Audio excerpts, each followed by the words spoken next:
ይህ ላፍቶ እንግዳ ፕሮግራማችን ነው። የዛሬ እንግዳችን ደግሞ አቶ ድላዬ ታምሬ ናቸው። እድለኛ ነኝ።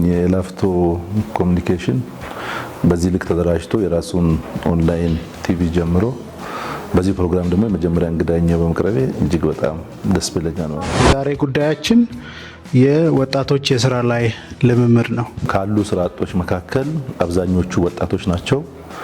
ከወጣትም እድሜያቸው ከ18 እስከ 25 አካባቢ ላይ ያሉት ይበዛል። ሁለት ዙሮች ላይ የስራ ላይ ልምምድ ተካሂዶ ወጣቶች ሰልጥኖ ወደ ስራ ገብተዋል። 377 ወጣቶችን በዚህ ፕሮግራም ልምምዳቸውን አጠናቀው እንዲመረቁ አድርገናል። የሶስተኛ ዙር ምዝገባ ዋዜማ ላይ ነው ያለ ነው። አሁን ይሄ ሶስተኛ ዙር 3 ወረዳዎች ላይ ነው የሚተገበረው።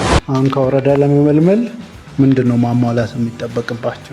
እነዚህ ወጣቶች በሚፈለገው ደረጃ ትሪት ከማድረግ አኳያ አንዳንድ ቦታ ላይ ጉለቶች አሉ።